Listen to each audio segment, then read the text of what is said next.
So what's going on, everybody? Fearless Cummings here. Welcome to Ags Fearless, where perspective is everything, and I'm your host again. But anywho, so the reason why we're doing this today or whatever is, as a life coach, I've been a life coach for about a little over 20 years, and I've gotten a mirage and barrage of questions. My team and I, we kind of sat down and put together some of the best and funniest ones that we could think of or whatever. So uh, I'm going to let this thing roll and then we'll be back to answer some questions. See you in a minute.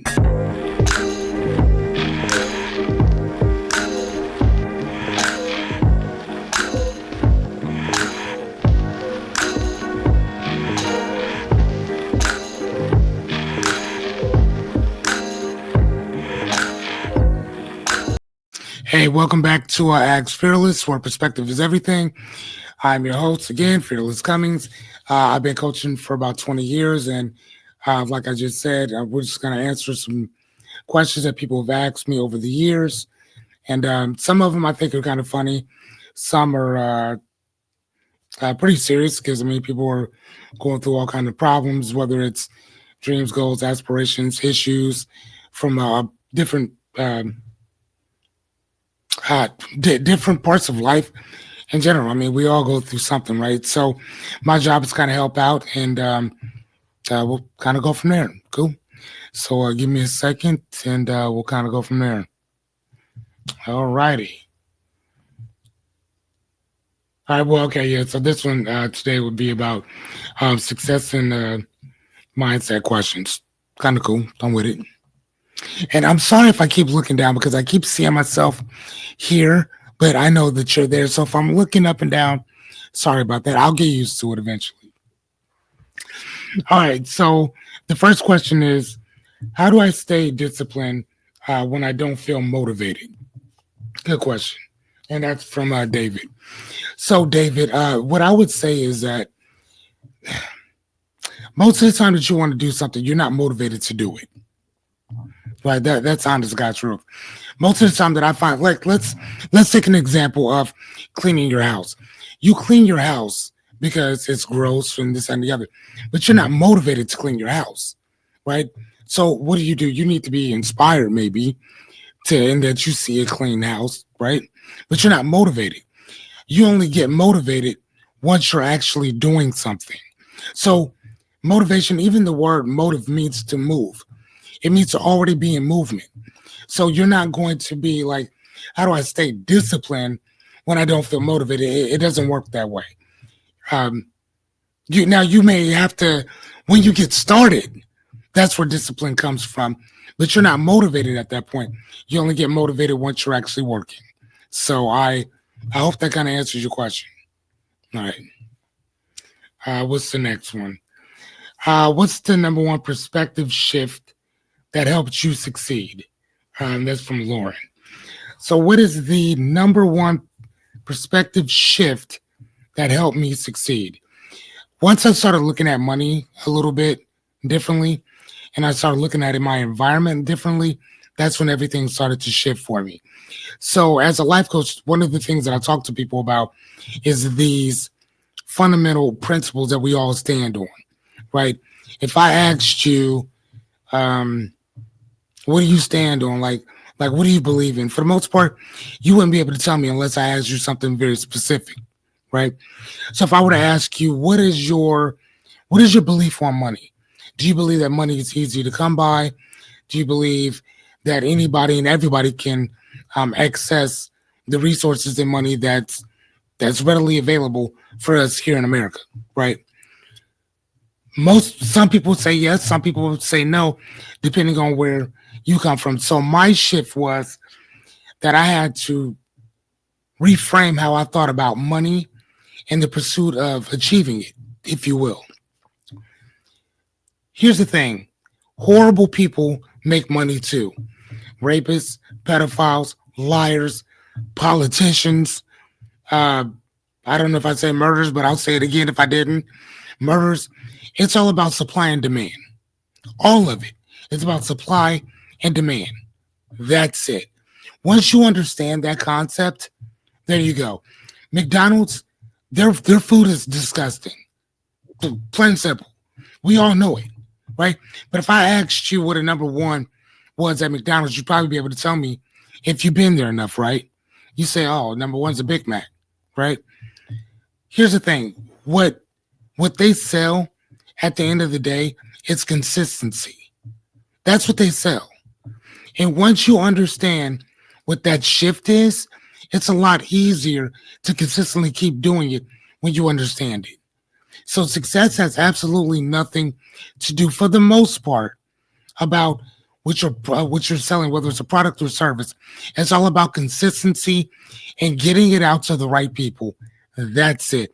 If you remember that, you'll be successful. So that was a shift that I had to make. All right, let's go to the next one. Number 3, how do I stop feeling like an imposter when I start succeeding?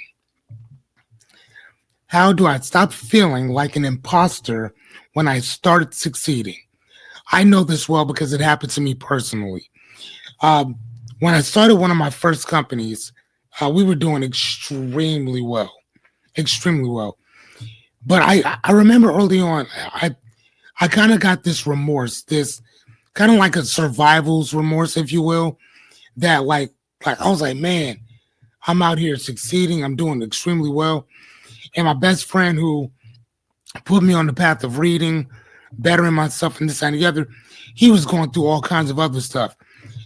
Failure of marriage, kids being taken away from him, and over an amount of child support that he had to pay. Every time I'm talking to him, he was just always in a morose, a sullen mood constantly, right? So that's why I'm always talking to people about your environment. And I used to say to myself, man, I shouldn't be here. This should be him. This should be him all the time. And then later on, when I talked to him about it, he would tell me like, nah, dude, you earned that.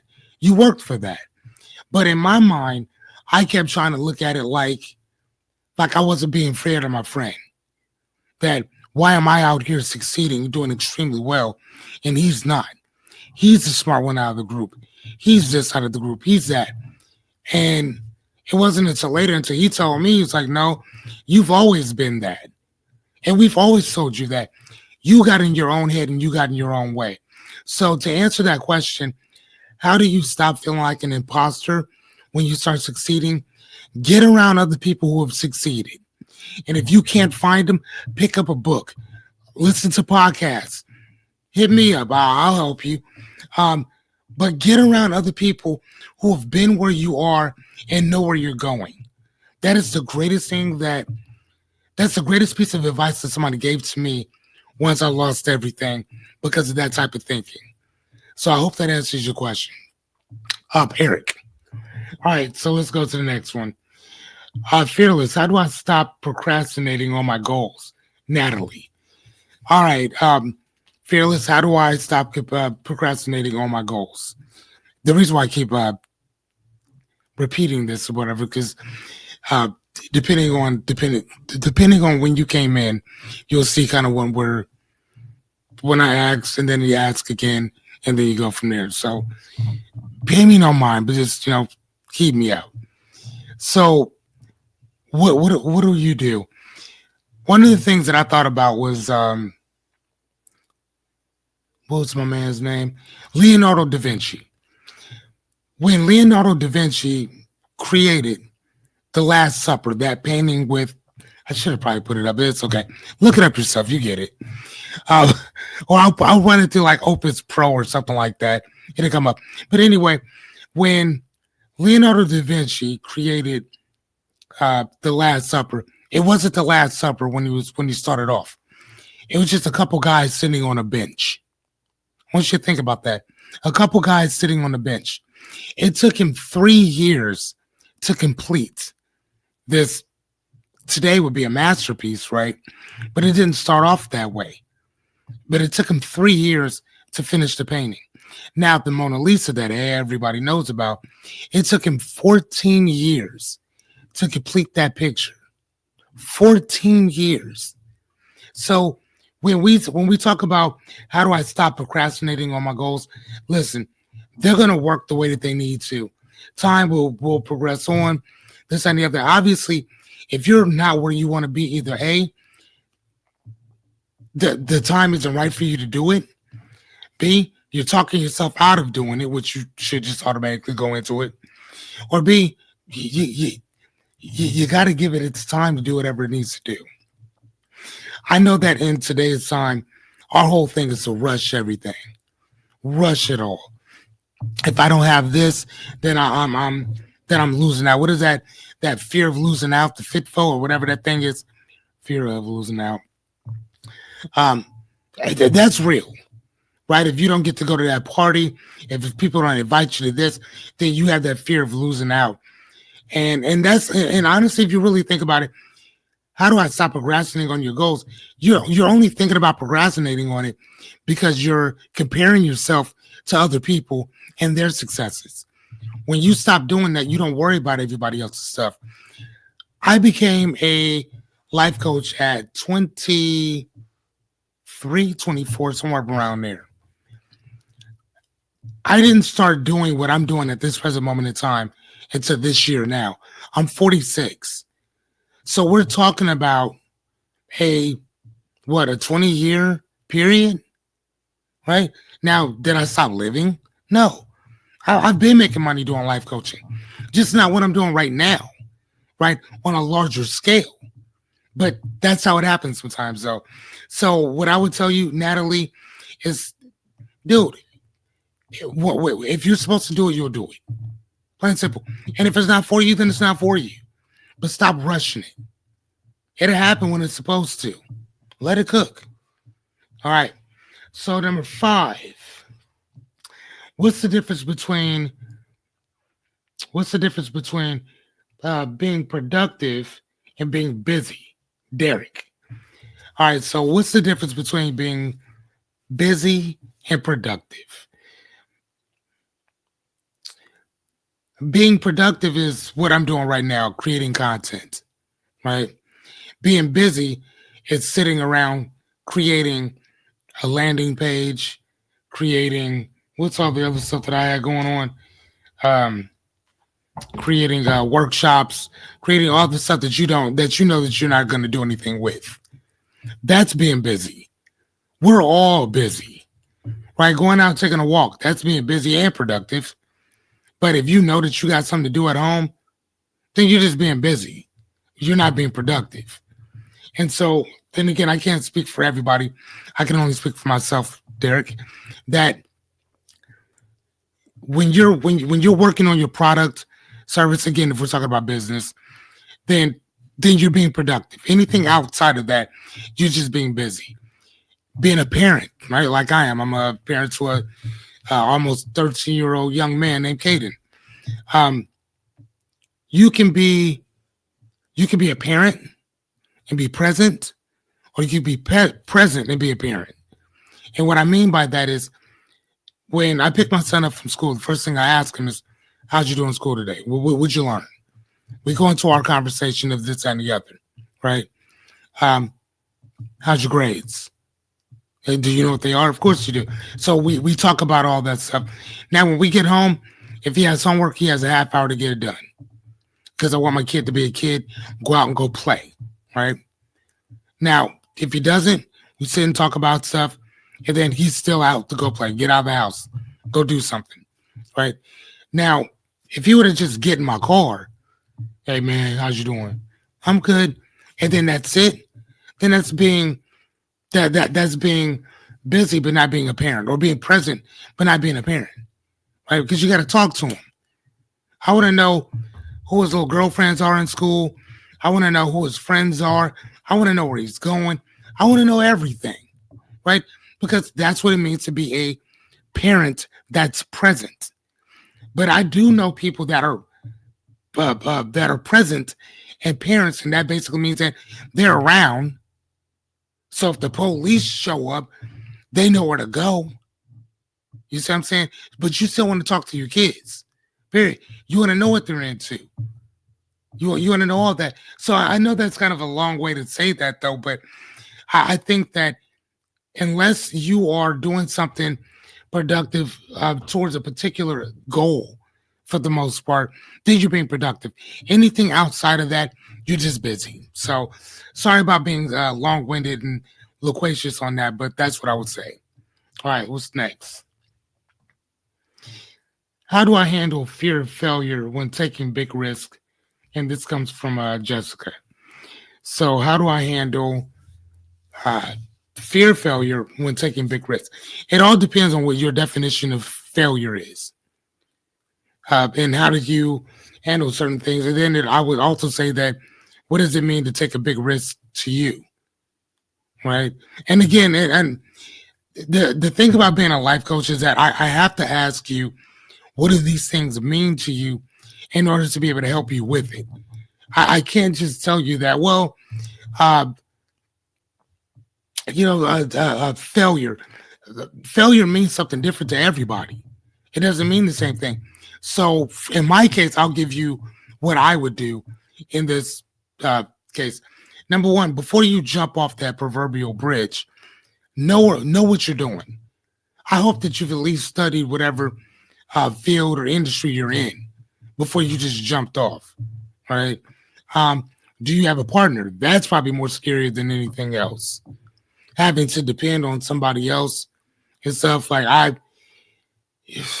yeah. Anyway, um, that that would be more scarier to me than just going off and starting something. Are you doing? Is your business online? Is it brick and mortar? Is it again, like I said, do you have a partner? Um, is it low overhead? I mean, can you do it from your house?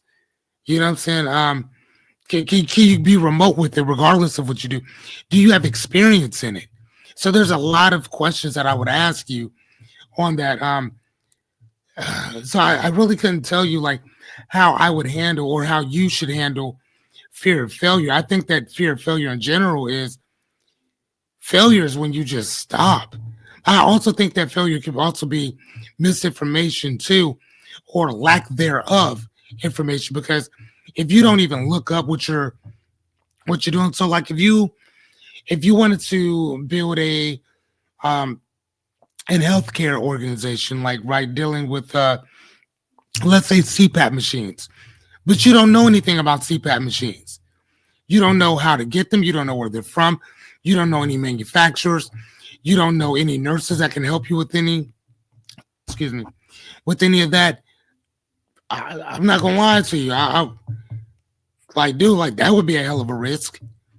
But if you know the field industry, you know a bunch of nurses, you know the manufacturing companies for them, you know what to be looking for, you know how to make sure that you fit people's head gears on right. And I can speak on this because I have a CPAP machine or whatever, and because of my breathing and stuff, as you can possibly hear now or whatever, right? I've always had breathing issues since I was a kid, so I know a little bit about that. So yeah, so I think that it all depends on you and what your so-called aversion to failure and risk would be. If you know all these things, then yeah, and any and everything you do is going to be a risk. But I also think that it can be a calculated risk based on how knowledgeable you are about that field. So that's what I would say. All right, so what's next? Fearless. What's the best way to find my purpose in life, Chris? Again, I'm gonna repeat it again, right? Uh, what's the best way to find my purpose in life by Chris? The one thing that I did, and it took me a long time, Chris, um, I had to find something that I loved no matter what. As a matter of fact, here's a fun thing.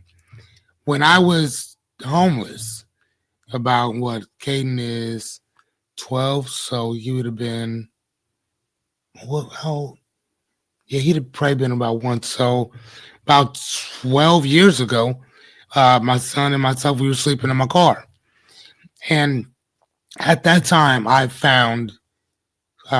had to find myself at that point after losing everything, my house, my cars, my furniture. But I mean, I lost half my house everything. And but I always loved reading. Reading was just always that thing that was always my happy place, right? And I found that with reading, I could also escape, but I wasn't just using books to escape. I was using them to gain a different perspective as a life coach. And I was a life coach even while I was homeless. So like I became a life coach first, and then all these other things happened to me. So even sleeping in my car, I was still a life coach. And one of the things that helped me during that transitional period was to understand who I was at that particular moment in time, and that nobody was coming to save me, and I had to do it on my own. Right. I still ask for help because that's one of the first rules that I learned. But you also have to work as if nobody's coming to save you. Right. And in the interim, in the in time, in between time, that uh, I would have to go work at temp agencies, and I would take 10% of whatever I made. So sometimes I would make $80 a day. Sometimes it'd only be $50 a day, and I would take 10%. So that would be $5 or $8. So I would go to the Dollar Tree, and they would have books there, and I would spend $1 buying books. Or I would go to um, over to South Omaha. There's a thrift world over there. I would go buy. They would have books over there for 50 cents, a quarter, and I would just stock up on books, right? But that was my fun thing. That was the thing that I love to do. So between reading, coaching, teaching, writing, I'm doing exactly what it is that I want to do. So how do you find your purpose? Find that thing that you would do for free no matter what. If you were laying on your deathbed, would you still go do this? That's your passion. That's your thing. Hope that works. All right. So what's the next one? How do I stop comparing my success to other people? Get off social media? Let me ask you. So how do I, from Brianna asks, how do I stop comparing my success to other people? Get off social media. The only reason why you need to be on social media for the most part is to post your content, or I would look at it for people that are adding value to your life. That's it. Anything else, I'm gonna put it like this. I think that women got it bad.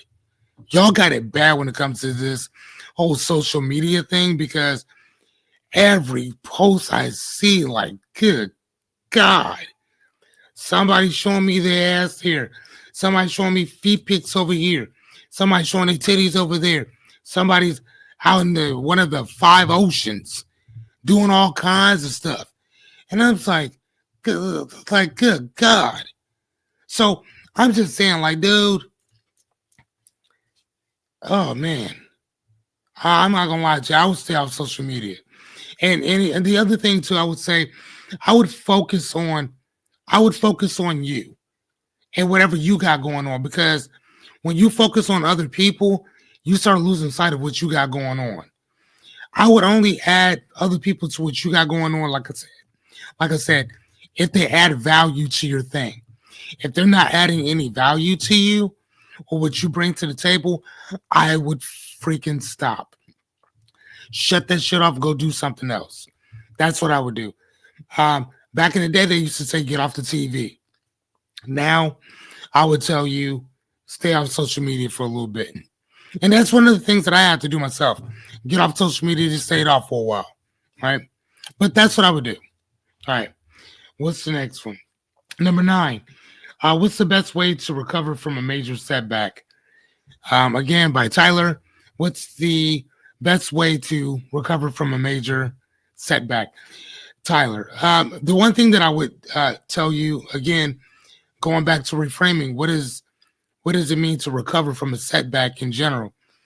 What are you going through that where you think that you're recovering from something, and who says that it's a major setback? That's one of the things that I would ask.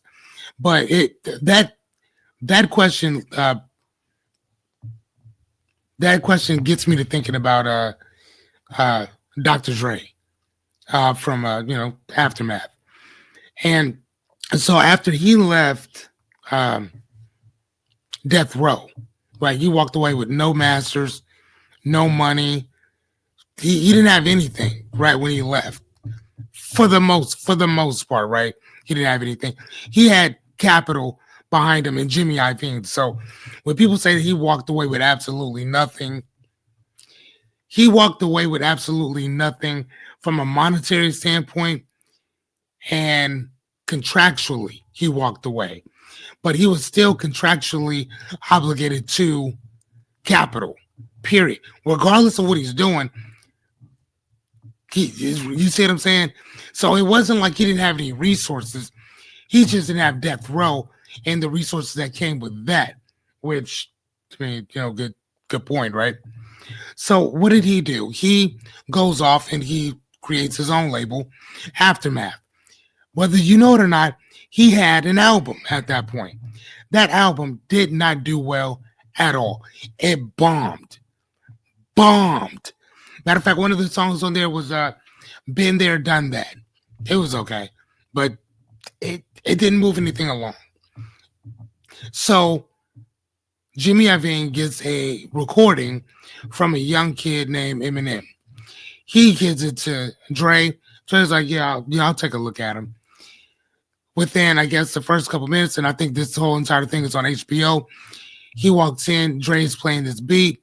It's the Hi, My Name Is. Within 5-10 minutes of the meeting, boom, right? So he walked away with absolutely nothing, but gained everything, right? So think about what came out of that. You have Eminem, you have I'm sorry, you got D12. So you have Eminem, you got D12, you have 50 Cent, you have G Unit, you have Game, you have Marsha Ambrosius, you have all of these other people that came because of that, because Dre left. And then not only that, you have Apple coming to Dre saying, hey, we want to buy your headphones for however much, money. I think it was like under $1 billion or whatever, but which still made him, a billionaire per se, right? But again, that was a major setback. Him leaving Death Row to start Aftermath, and then where's Death Row at today versus where's Aftermath at today? See what I'm saying? So I think that we have to remember those stories of people that have these so-called major recoveries from these major setbacks, because I mean, dude, he did pretty well, but he wouldn't have ever done what he did if he hadn't left Death Row. So just something to think about. All right, so what's the last one? Oh, is that it? That's it. Fearless. How do I build real confidence in myself? Alyssa. I'll repeat it again. Fearless. How do I build real confidence in myself? And that's from Alyssa. Confidence is based on your experience. You want to try to gather as many wins as you possibly can. And you also want to gather your losses as well. Why do you want to do that? And there's a book called The Greatest Salesman on Earth by Og Mandino. One of the things that he talks about in this book is that on one hand, when everything's going to shit for you, you have to remember all the times when it wasn't. For when everything was going absolutely great for you, you have to remember the times when it wasn't. You have to consistently keep balancing everything out, right? I'm not necessarily saying that it's a good thing or bad. It just is what it is. I think that a lot of cases, what happens is when it pertains to confidence is that people tend to forget all their wins. And when you forget those wins, all you have is your losses, and then you have lack of confidence. You see what I mean? Whereas if all you remember are your wins and you don't remember any of your losses, then now you're, what is the word? Now you're arrogant, right? You know what I'm saying? Now you're what is the other word? Arrogant. Um, I should have wrote some of this stuff out. Pompous, um, conceited, which I would say convinced, right? But you kind of get into this habit of thinking that your shit don't stink, right? I mean, and that's if and when, because there's a dichotomy to everything that we do. There's that positive and negative, and unfortunately, you want to try your best to balance those things out. So humility and hubris don't take over eventually, because once they shine, their nasty little heads, then whatever you thought you were is going to implode on you, right? So I mean, again, it's just something to think about. But I think that is actually the all of the mindset questions that I was asked. I hope that it kind of helped you guys out. If it didn't, let me know. I can reiterate on some of these things. It was kind of fun answering some of these questions. Like I said, man, we got thousands of these things. It's crazy. But anyway, until next time, I'll see you guys later. I bid you adieu.